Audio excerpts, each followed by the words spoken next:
tinkerer, which is another word for inventor, but not as presumptuous. I am current Chief Executive Officer of Bondurant Technologies International. We manufacture some of the world's most advanced water purification products.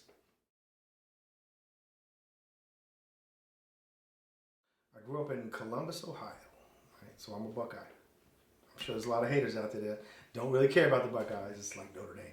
I grew up in Columbus, Ohio, joined the military out of high school, and went in to learn mechanical and electronics and flying skills.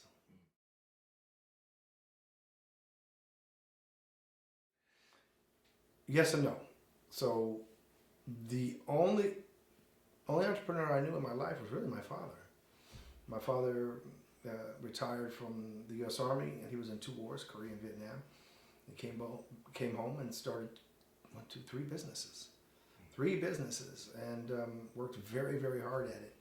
And I would sit in the office while he was working, you know, and I'd watch him do his thing, and you just watch him just kind of step through his day on whatever it is that he was working on, and took mental notes. Loved the kind of the energy that he had, and the stick-to-itiveness, and the persistence that he did.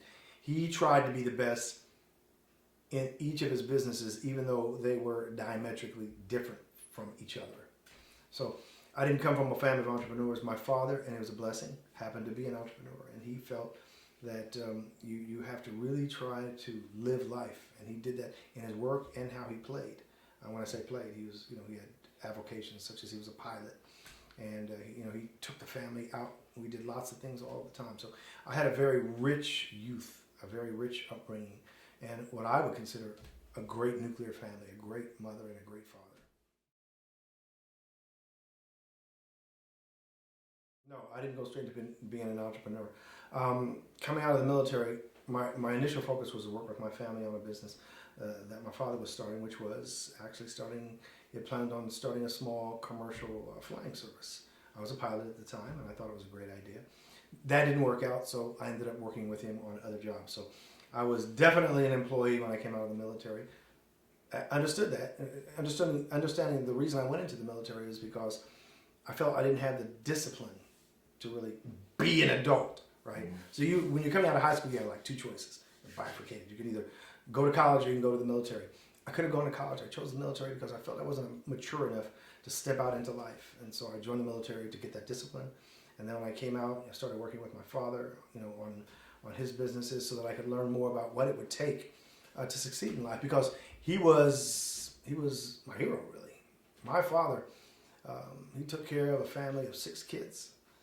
And he worked very, very hard at it, and I admired that, and I wanted to be that. Not necessarily a father of 6 kids, but certainly somebody who had a lot of things going on, was still able to juggle them successfully. And I looked at that and I admired it, and I wanted to kind of mirror that. Now, granted, I was still young, but I still wanted to mirror that, and so I set upon a path at that point to try to be not my father, because we're not the same people. I'm obviously different, right? But I wanted to find out what it is my calling was, and I didn't know it at the time. Now I don't want you to get you the idea that I was very serious about this and that when it comes to growing up. I still very much enjoyed my life, but I also felt that there were things waiting for me that would be there if I actually applied myself, and I wanted those things. I desired those things. I desired more out of life than just being, someone's employee, or just getting there, barely making it. I desired more a long time ago, and it had nothing to do with money. It really had to do with living, which I observed my father doing and my family.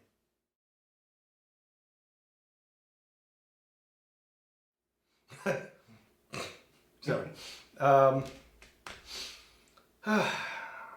To be honest, none of the jobs that I ever worked were memorable. One of them, however, I will say this, one of them actually had a massive impact on my life. It caused me to pivot. I was working for a company in Cleveland. I won't name them. They were a copy or printer company at the time. And I was hired on to be the resident computer expert.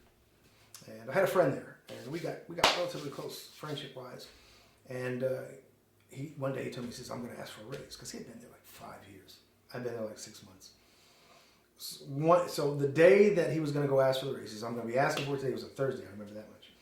And I didn't know when he was going to ask, but I knew he was going to ask. So I had been out taking care of business, and I'd come back, and I'm walking past the manager's office, and he's in the manager's office because I can hear them talking. And the only thing that I heard was the manager say, why should I give you a raise when there are 25 other people outside that door waiting to take your job? That stopped me in my tracks. And it was like one of those moments where like a lightning bolt hit me, like, wow. So we're just sheep, we're lemmings here, you know. You could fire us for whatever reason. And it's one of those reasons that people are afraid to ask for a raise, even though they've earned it. Because there's this fear of being turned down. There's this fear of hearing no. And when I heard the manager say that, at that moment, I realized that there is no one who's going to take up for me. No one who's going to look out for me that I work for, because I'm just another brick in the wall, if I could use a little Pink Floyd analogy. And I realized that I might need to start working towards kind of getting my own, because if he could say that to a gentleman who's been there 5 years and had never had a raise, just asking for a raise, and they instead of saying, no, we don't have the money to give it to you right now, he says, there are 25 people outside the door waiting for your job. At that moment, I pivoted. This is one of the few times that I can think of in my life that I also became very petty. It was for a short stint. So because I had it, when I talked to him later in the day, and he wasn't happy about it. And I wasn't happy for him because he was a friend. So I knew that the company had hired me because they needed me. So what I started to do is I started coming in 2 hours late. Right? Because I knew they couldn't fire me. Because they needed me. Right? And then, of course, to make up for it, I left 2 hours early. And so they didn't fire me. I ended up quitting because I just didn't like how they thought of their people. And so I obviously had other jobs after that. But during that whole process, I felt that I needed to exploit what was already in me, something that has the potential to create more. Because when you have other people that are above you, and not in any real sense, but above you from a kind of a management standpoint, you never know who that is. Someone may not like you for whatever reason. I was really forced into being an entrepreneur. I would gladly have just been happy working my way through the system. But I realized then that you could never do that, because it just takes one person who doesn't like you to just throw a roadblock in your way and prevent you from getting there. Now, don't get me wrong. That doesn't mean that there's a room for someone that is willing to work all the way through and get their retirement and all that. But I imagine, since I haven't done it, I imagine there's probably a lot you have to put up with to get from point A to point B. And I was unwilling to do that. I am the essence of all that is. I was bought here by God, as everyone is. I felt that in order for me to show my true potential, is that I had to face my fears and get out there and become more than what anyone else expected me to be. So that was a turning point in my life. That was the one job that kind of set the calendar, or the clock, if you will, starting for how many other jobs I would have. And I did that for the period of time that I did. And after that, I went ahead and threw my hat in the ring. And let's just say it's been quite a journey. I've had a great time. I can say that now. Back then, I went through a lot to get to where I'm at today. And that's interesting, because my first shot at it was successful, which is weird, right? Most people have to go through like 10, 20, before they actually get there. I started, we found a need. Because when our first company was me and my cousin and my uncle, we identified a real need. It was when optical scanners were first invented. There's this company called Microtech which made them. And they had optical scanners, and you put a sheet of paper in, and it takes like 3 minutes to read it, and then it, turns it into text on your screen, right? They were in their infancy. We identified that there were non-governmental associations, government agencies, and private companies that had a lot of data in book form. They were sending it all overseas to have it typed in. But these optical scanners could read that same information. And so what we did is we took the data, those documents, and we taught the optical scanners to read foreign languages: Cyrillic, Spanish, French, German, there was one other, I can't remember the other, Portuguese, I think. And we taught the machines to read those foreign languages and convert them into English. Not only to convert them into English, but convert them into kind of a machine code where the computer can read it. we didn't know if the market was there, but it seemed obvious. You're sending all this stuff overseas to be typed in. They have machines that can do it. Let's go ahead and give it a shot. So long story short, we identified the problem. We took the technology that as it existed at that moment, and we taught that technology to read those documents. It then did the conversion, and we successfully created a service that did that. So normally it would take a person like maybe 10 minutes to do an entire page front and back. We had the optical scanners doing it in 30 seconds. So we started a service. We didn't know how it would go. I went out and started knocking on doors, and we landed 5 major contracts in a 6-month period. And when I say major, it's all relative, of course. It was like LexisNexis, which is the current law database, Me Data Central LexisNexis, Boeing Aircraft Company, Centers for Disease Control, things like that. And they were giving us tons and tons of manuals to convert. There were a couple of 25-year-olds trying to get this thing off the ground. You're working 18 hours a day, not even thinking about it, not even thinking about how tired you are. We looked up and we were doing, I don't know, $40,000 worth of business a week. You know, when you come from making nothing, you know, but we also had like 40 employees. That I considered it a success, only because we were able to achieve a particular goal we had set in mind.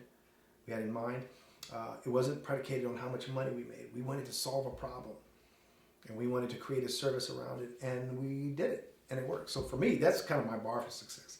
Nothing to do with money. Everything to do with solving a problem and making it no longer a problem. We did. That was my first success, and it was exciting. It was exciting. I looked up one day and realized, wow, we have dozens and dozens of people. We've got 40,000 square feet of office space, and it's humming, you know, two 8-hour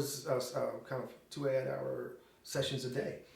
And so when you're busy like that, you don't really spend a whole lot of time thinking about how long you're working until something kind of intervenes and says you have worked long enough. And I did that for a solid 9 months. It was 18 hours a day, 9 months. And one day I'm walking down the hallway of our facilities, and I felt like I was having a heart attack. Fell against the wall, slumped to the floor. Didn't understand what was going on with me at the time, but it passed. I took that as a sign that maybe this is too much work. And so I told my family that I was out, because I was way too young to be dying in the hallway because of the service that I started. So I did that, and I know it sounds odd that you would step out of a company that was doing that well, but I felt more of an allegiance to myself than I did to the company. And so I stepped away from that and figured, well, if I did this, I could probably do something else. So yeah, my first company was a success in my mind. But it all kind of depends on where you set the benchmark, right? My success is actually setting out to do something and actually achieving it. At any level, achieving it. Because there's nothing as inspirational as seeing progress.